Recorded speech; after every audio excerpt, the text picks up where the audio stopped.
but on rare occasion, don't be afraid to be spontaneous if that's not something you often do. Because one time she was at a conference and she ran into the CEO of a Fortune 500 company. A friend introduced her and she asked him, I know this is insane and you're probably going to laugh, but I have a podcast about this, and would you ever consider, I'm actually podcasting tomorrow morning from my room here in the hotel. Would you at all ever consider making a few minutes of a guest appearance? And she just knew he would say no. Welcome to Launch It, the Podcast Maestro, your gateway to becoming a thought leader in your field. Dive into the world of elite podcasting and master the art of influence and inspiration. And now, podcast personality, award-winning author and actress, Anne Scottlin. Hi, welcome. Welcome back to Launch It, the Podcast Maestro. I'm Anne Scottlin, the Podcast Maestro. Today we're diving into even more fun stuff. We have been having such great topics in the last few episodes, but today we're going to talk about something that a lot of people want to know. How can I be confident in choosing my podcast theme? So a lot of people know the general subject they want to talk about. When it gets a little more specific, which we want to be, then it's a bit of a challenge. So I'm going to talk about that, how to pick your podcast theme if you haven't already. And if you have, you might want to hear this anyway, because there's some more, some pointers and checklists you might want to use to test the theme you already have. So I'm going to talk about that and share a bunch of examples with you. But first, as always, my purpose of this show is to help you become a global thought leader. And I do this by helping you create a world-class podcast.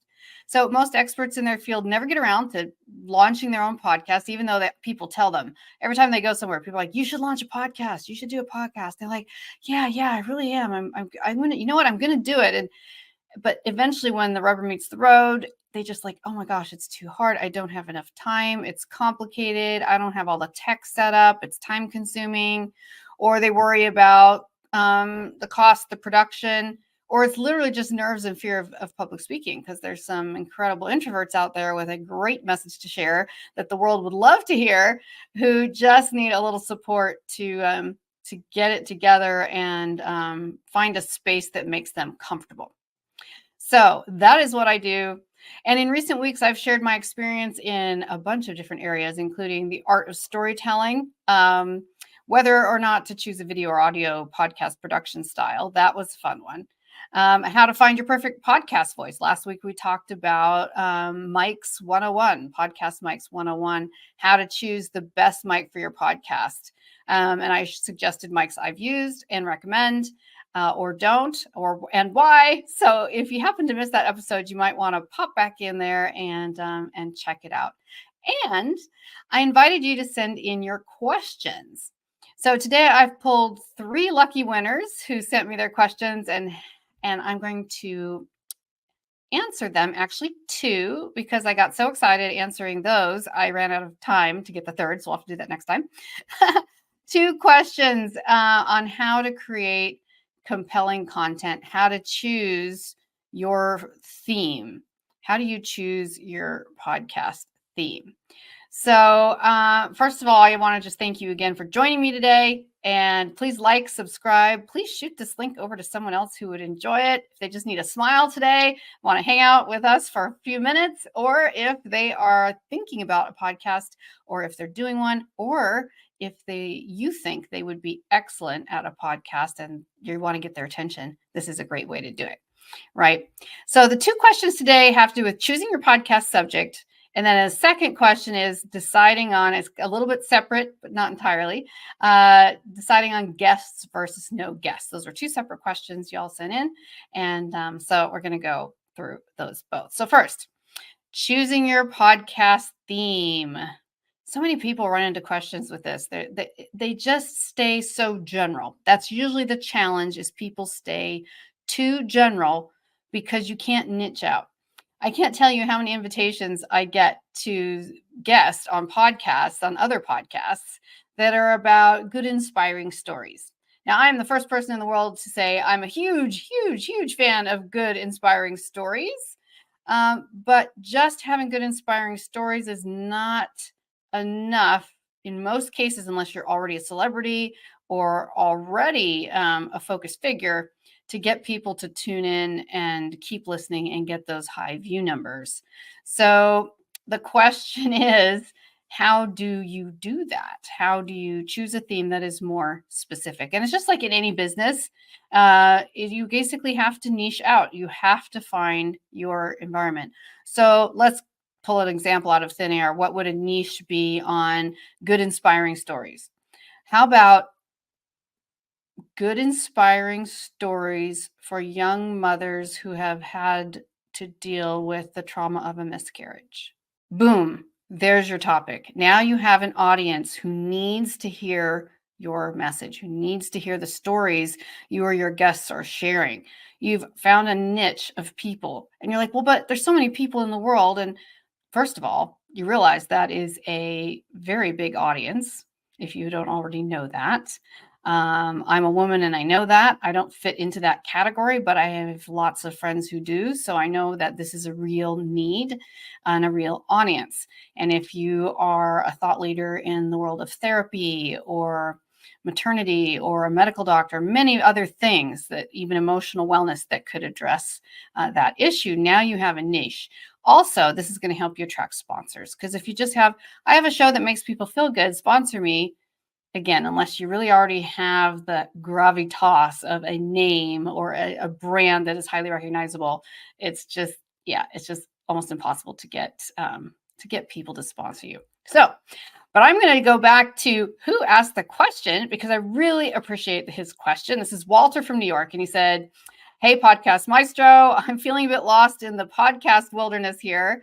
I know what that feels like. I've been playing around with different podcast ideas for weeks, but I can't seem to settle on a subject that really grabs me. How on earth do I choose the perfect topic for my podcast when the possibilities seem endless? Help me out of podcast purgatory, Anne." Okay, Walter. Hi, Walter. Thank you so much for your question. Yes, I absolutely get this. I have been there myself, and I've been in the trenches many times because I've had many podcasts on a variety of subjects that still sort of fit within my area of expertise. Also, your expertise changes over time. So Walter, to answer your question, I recommend you measure your topic selection against 4 things. One is your passion. Do you love your topic? I'm going to use the good, inspiring stories that so many podcasts say, oh, we just have good, motivational, inspiring stories. Again, not a bad thing. Really excellent. Very needed in the world. But does that really get your own personal juices flowing? Does that really get you like so excited that any nerves you have, you're like, I don't even care. I just cannot wait to do this podcast. Does it really motivate you? I invite you to close your eyes right now. I'll close mine. If you're listening, you can't tell, but I am. All right, close your eyes for just a moment and think about, what are 3 things that you feel extremely passionate about? It could be health, animals, wellness, children, families, profession, politics, religion.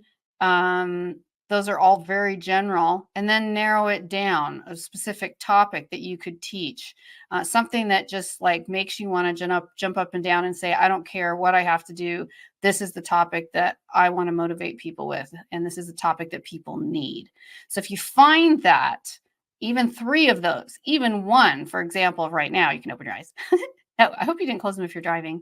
Uh-oh, I should have read off my my liability disclaimer first. Anyway, hopefully you're smarter than that. If something really gets your juices going, lights that firecracker under you, basically, that is the direction to lean. Because sometimes people will go, oh, but this is such a dry topic. Well, if you write manuals for electronics, which a lot of people do for a job, the average person in the world might think that's a pretty dry topic. But honestly, if you were to be the only person with the leading killer podcast about writing handbooks and all that stuff, see, I don't even know anything about it. I never read them. I'm sorry. Then you have the potential of becoming a thought leader in your field. So even if the subject matter is dry, what gets you excited? Now, maybe you don't get like thrilled to death about that topic and it's your job, but maybe you happen to know that you're really, really good at it. Either you've done it for a long time or you have breakthrough ideas around it, and you see how you could improve the way things in your field works. So either way, be sure you have passion around it. Not everyone is all kinesthetic like me. Woo! Sometimes, I love my scientific clients, my academics, my CEOs. I love all you guys. And gals. So what you need to do is just find something that really drives you, though. And of course, second, Walter, your expertise. So what's your passion? What's your expertise? If you know absolutely nothing about a subject, it's probably not time to start a podcast on it. Now, you can learn it. You can become an expert in that and then diversify down the road. So if you have something like, oh, I have always wanted to do XYZ, but I don't really know anything about it. I just love it. I'm so excited about it. Well, then let's say you love watching competitive horse jumping, right? And you love watching it on TV and you love horsey people. And you're like, this would be so much fun. I would love to do a podcast on that. But maybe you aren't a writer or maybe you don't know much about the sport. Then it's time for you to really dip in, get your feet on the ground, go interview people at events, talk to people, read books, listen to podcasts, et cetera, et cetera, et cetera. So be sure you have expertise in your area. And if you don't, pick something you're already really, really good at. And then you can always develop more expertise later. Excuse me. So your audience interest is the third thing. Research your audience in advance. We've talked about this. I've talked about this several times already on this show. Research your audience in advance. You need to do consumer polling. It doesn't have to be complicated. It can sound fancy and time consuming. It really isn't, but something is better than nothing. So start researching your audience. You might have an audience in competitive horse jumping. I'm just picking this out of thin air. I have no idea why. I love horses. I know why. It's because I was just at Lexington for the opening season weekend, which was a blast. And I got to totally dress up and have some fun drinks. And it was a really fun weekend there in Lexington at Keeneland, Kentucky. So that's why I'm thinking about horses. I don't race or ride horses. I have ridden horses, but that is not my area of expertise. So, but maybe there's already a podcast or a magazine or a blog that already massively highlights the area you would also like to highlight. And if that's the case, and it already has millions of followers, for example, see if you can't find a derivative, a branch of their subject matter, something they touch on occasionally, and make that your area, because you have to have a competitive edge. Otherwise, everyone will always and only listen to that one big show. I exaggerate, but this is just for example, right? Okay, so make sure it's your passion. Make sure your theme is around your area of true expertise. Check your audience interest. And lastly, keep your theme specific, as I've been illustrating, but also flexible enough to be spontaneous. Yeah, and I'm going to tell you a story at the end about how beneficial that can be. So keep your theme specific, but flexible enough to be spontaneous. Also, if you're just like, I don't even know where to start with picking a subject, you can scan your trade journals, digital magazines, but always, always give credit, please. You are not a world-class podcaster or a world-class podcast if you don't give credit where credit is due. You always look like the bigger, better person by giving credit than by withholding credit and trying to make yourself look better. And people who know about the topic will know. So they will recognize a quote that someone else has coined and has appeared in magazines. They will. So don't cheat yourself out of clients. Don't get bad reviews that way. Always, always, always give credit. That was just my little pitch for giving credit. All right. So Walter, let's move into a couple of these examples. Expertise and audience. So I'm going to tell you about Mark, who has a podcast theme that's about navigating finance for entrepreneurs. Okay. So, and the example is going to be expertise and audience, how he used those two areas to really nail down his theme. So Mark's a financial guru. Gosh, I would like to work with him as much as possible. He has a real passion for helping entrepreneurs thrive, which is spectacular. He also has had some really good stocks lately. Okay, Mark's podcast dives into the intricacies of financial planning. He helps clients with investment strategies, wealth management, everything like that, but tailored specifically for entrepreneurial business owners, entrepreneurs. So that is what his podcast is about. That's what he does, rather. That's what he does. Gosh, getting ahead of myself here. And he has unique experience. He's had all kinds of challenges in his own career. He's had to weather economic downturns, so much market volatility. You guys know the drill. And also he has some natural gifts. He has empathy. He has a personality that is warm and inclusive in an area where often people see it as a dry, and often people very fearful around topics on money. So a very friendly, open, warm person is just exactly what they like to hear. They feel comfortable. They can just hang out in the space. But he's also candid, and he gives really good actionable insights. So he has absolutely a checkbox in expertise.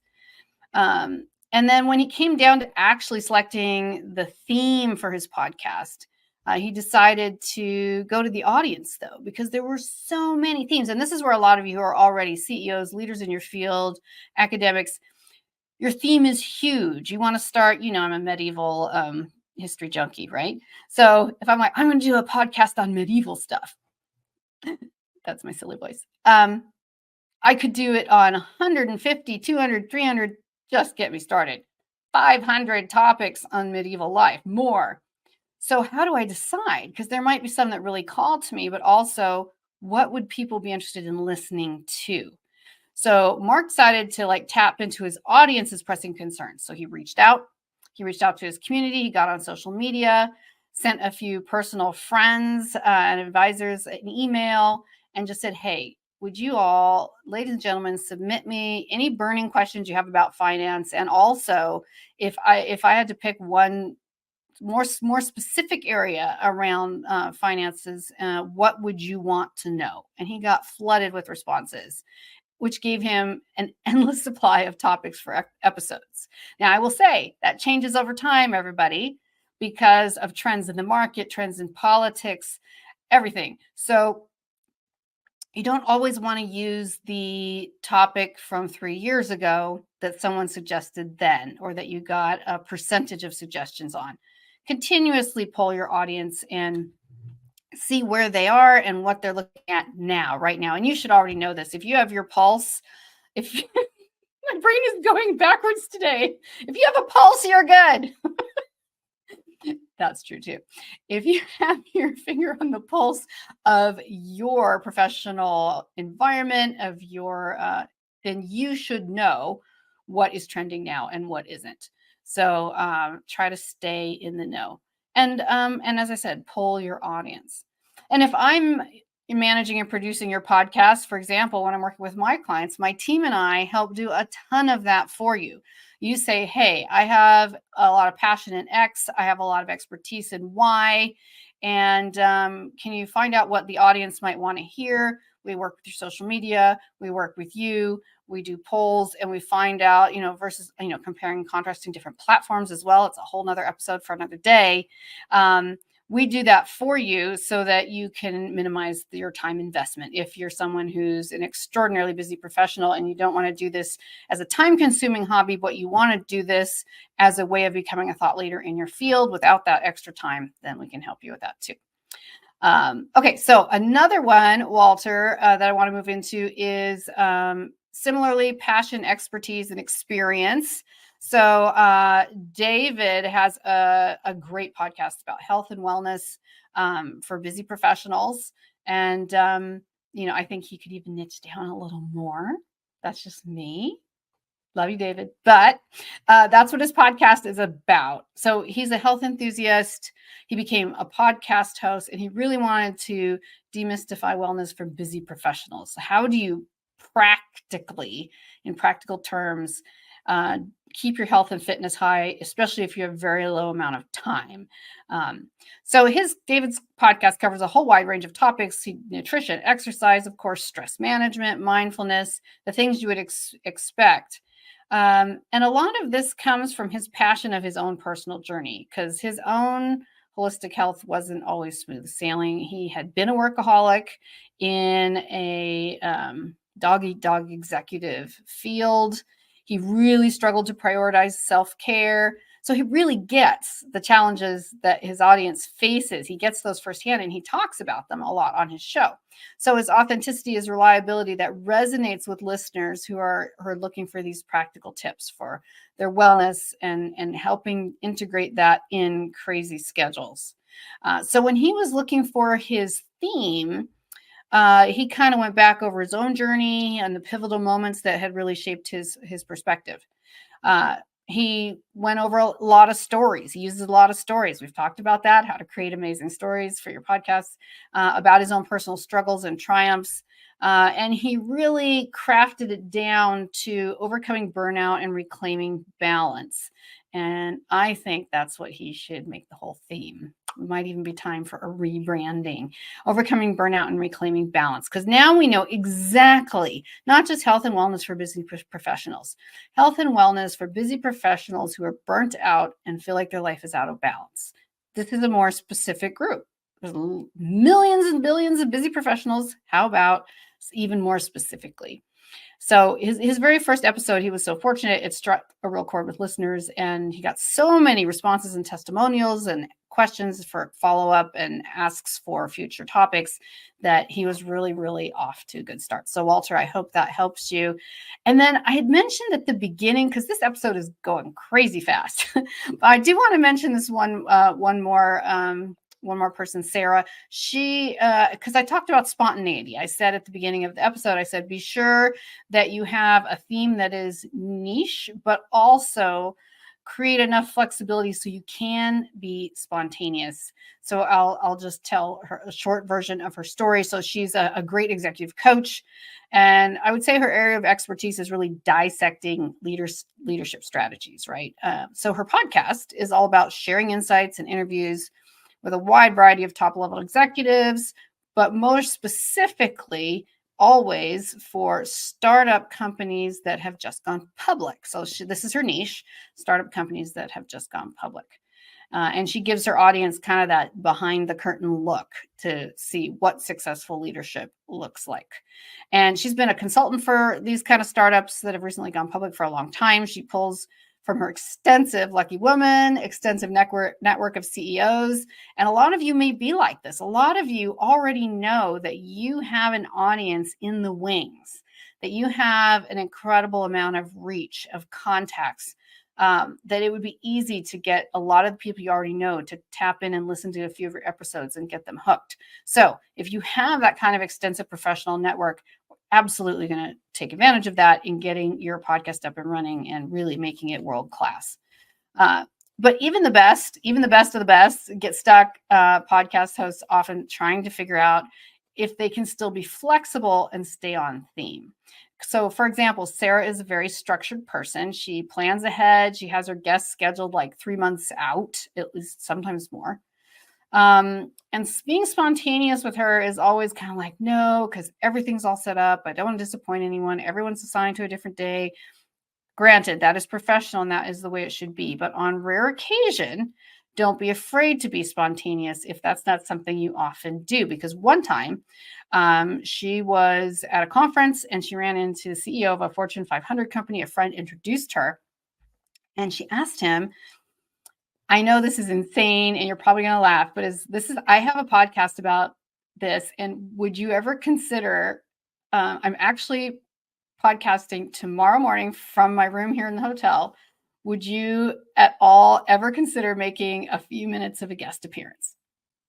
And she just knew he would say no. And he said yes. And she was just like, oh my gosh, I've got to cancel my guy for today. I've got, but it was fine because being willing to be spontaneous, this guy would not, you could have been, if she could have even scheduled him, which was almost certainly no, even though she has a great show, it would have been scheduling 12 months out and dealing with all his staff. But she talked to him directly. He was staying in the hotel. It was before the meeting started the next day that he was speaking at, and he said yes. So don't be afraid to just reach out and ask, right? But allow yourself to have that spontaneity. Now, his company hadn't just gone public. But he had experience in his past when he'd worked with companies that did. And he also just had kind of that big dog level of experience, which is looking back. She asked him, what would have you done differently? And what would you recommend for, professionals in this industry that are just going public and with their companies? What would you recommend? So being spontaneous can have, as you can imagine, no one thought she was going to get this name, and her podcast, that episode was the highest number of hits she ever got. So always be willing to be spontaneous, but also have normal structure. We'll talk more about that soon. We're going to talk about another week upcoming, how to create structure and manage your time around podcasting. So these 3 approaches, back to Walter. Now, first of all, firsthand experience is the best. You can find guests with expertise, and audience engagement, including your audience in the theme of your show and then where it goes, keeping it flexible. Again, that's more for another day. I'm totally running out of time right now. So my clients are super lucky because I can find guests for them. I can help them get their shows scheduled. If they know people, they invite some, I fill in the blanks. So there's a lot of ways to streamline it for them. And sometimes that's just the comfort factor, is not feeling like you're having to do it all yourself. There's a lot of pressure. What if something comes up? What if you're sick? What if you have to travel? If you're a busy business professional already, there's going to be lots of times where you can't shoot your podcast. So how do we deal with that? Those are things we talk about next time. So Colin from Denver, I am sorry. I was going to answer your question about guests versus no guests, but now I see that's going to have to be a completely separate episode, which is lucky because you're going to get your whole question answered for the whole episode. I think it's a great theme the more I think about it. And we're out of time, and I want to give your question a totally fair share. So we're going to come back to that topic next week. We're going to talk about having guests on your podcast. Your guests can be a flop or they can be a phenomenon. So how do you figure out the magic recipe to have great guests that help your show and don't kill it? So thank you again, everyone, for sending in your questions. I will keep pulling from them. Remember, in choosing your podcast theme and structure, think about your own interests, your passion, your expertise, your audience, and goals for your podcast. Another great topic. What and why and what of your podcast? Really specific. What are your goals? What's the intention? Lots of people forget to look at that as well. So please come back for those episodes. We're always streaming. That's on Wednesdays, 9 a.m. Pacific, 12 p.m. Eastern, 5 p.m. GMT. Please email me your questions or send messages on my website, annescottlin.com, or leave questions here on whatever platform you are watching or listening today so that I can respond to those. You can email me directly, contact@annescottlin.com. And I will read your questions. I will make sure that my assistant gets all your questions to me, and I will take a review of them and answer the ones that are fitting my current theme, my current niche, and what my audience wants to hear. See what I did right there? So I'm here to help you build a world-class podcast and make you a thought leader in your field. Please come back and see me. Share this link with someone. Do me a favor. I would sure appreciate it. Like and subscribe, and we'll see you again next time. Cheers. Bye.